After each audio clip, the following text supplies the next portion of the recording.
เป็นตาสะอ่อนคักเนาะพี่น้องอันนี้คือเม็ดผักหวานป่าค่ะสุกแล้วพี่น้องสีเหลืองทองอร่ามค่ะมื้อนี้สาวอิ่มกับแม่มาเก็บเมล็ดพันธุ์ผักหวานป่าให้ลูกค้าค่ะคันแม่นว่าอยู่ใกล้หมู่บ้านสาวอิ่มเด้อค่ะพี่น้องคันผู้ใดอยู่ภูพานค่ะสาวอิ่มมาเก็บสดให้อยู่ค่ะพี่น้องแต่ว่าบ่ได้คัดให้เด้อค่ะพวงนี้ป่าผักหวานค่ะพี่น้องเต็มไปด้วยสีเหลืองทองของเมล็ดพันธุ์ผักหวานป่าค่ะเหลืองอู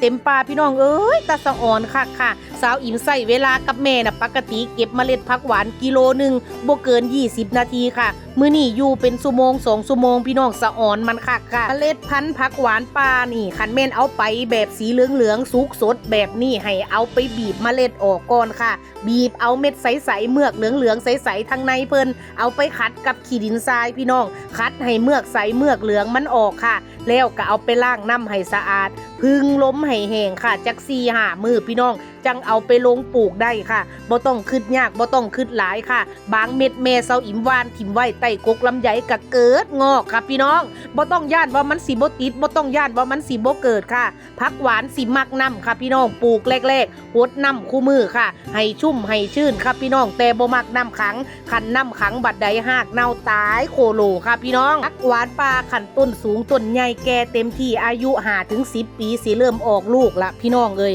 เก็บยอดขายก็ได้ค่ะเก็บยอดกินก็ได้เก็บหมากขายก็ได้ค่ะเป็นตาเอาไปปลูกอยู่ค่ะพี่น้องขายยอดขายหมากขายผลสุกขายได้ทุกแนวค่ะผักหวานป่ากินแซ่บพร้อมได้พี่น้องอันนี้เป็นพันธุ์สีทองยอดอยากออกสีเหลืองค่ะเอาไปต้มผัดแกงทอดได้ทุกเมนูหน่วยอ่อนเพิ่นสีเขียวพี่น้องเอาไปแกงใส่ปลาย่างค่ะเอาไปนึ่งกินจ้ำแจ่วค่ะหวานมันแซ่บคือกันกินบ่ได้แต่ผลสุกกับแกนกับต้นเพิ่นนั่นล่ะพี่น้องสั้นๆล่ะกินได้เบิดคู่หม่องค่ะอันผู้ใดอยากได้เมล็ดพันธุ์ผักหวานป่าพี่น้องเอาไปปลูกค่ะช่วงนี้กำลังดีเพราะว่ามันสุกเต็มที่ค่ะถ้าเฮาบีบเบิ่งเพิ่นสีนิ่มๆดอกค่ะพี่น้องเฮาเอาไปบีบเอาไปร่อนเนื้อออกก็ง่ายค่ะเอาไปร่อนเม็ดออกก็ง่ายพี่น้องอย่างที่เสาอิ่มบอกหั่นล่ะค่ะมันต้องเอาไปขัดก่อนบ่แม่นว่าเอาไปปลูกเลยได้พี่น้องได้หน่วยสุกเหลืองแบบนี้ไปบ่แม่นเอาไปหว่านเอาไปปลูกเลยค่ะคันเอาไปปลูกเลยอัตราการงอกมันสิต่ำค่ะสาวอิ่มกับเวลามาเก็บให้พี่น้องก็บ่ได้ขายทั้งกลางแบบนั้นได้พี่น้องเอ้ยเด็ดออกค่ะส่งให้แต่หน่วย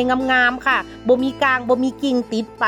หลังจากเขาได้ไปแบบนี้แล้วก็ไปบีบออกค่ะเดี๋ยวสาวอิ่มเสแม่บีบให้เบิ่งค่ะนี่ค่ะบีบเบิ่งเม็ดทางในเพิ่นสิเป็นแบบว่าเหลืองๆใสๆน่ะพี่น้องนั่นล่ะค่ะเมือกมันเฮาต้องเอาไปขัดกับขี้ดินทรายให้มันออกก่อนพึ่งลมห้ามถึกแดดเด็ดขาดค่ะพึ่งลมนั่นล่ะพี่น้องจัก4-5 มื้อค่ะแห้งสนิทค่อยเอาไปลงถุงปลูกหรือว่าผู้ใดสิลงดินปลูกเลยก็ได้ค่ะมักน้ำรดน้ำให้ชุ่มค่ะแต่ว่าบ่มักน้ำขังหากเพิ่นสีเน่าเด้อพี่น้องเด้อผู้ใดเบิ่งแล้วขี้ข้านเอาไปลอกเอาไปร่อนเอาไปคัดขี้ดินทรายที่แบบเมล็ดคัดพร้อมปลูกและก็คุกยาฆ่าเชื้อราให้เดี๋ยวสาวอิ่มสิแปะพิกัดตะกร้าไว้ให้หน้าคลิปมุมล่างซ้ายเด้อพี่น้องเด้อสั้นกะอยู่ในคอมเมนต์ค่ะพี่น้องเข้าไปกดสั่งได้สินค้าตรงปกอยู่ค่ะพี่น้องอัตราการเกิดการงอกก็สูงค่ะ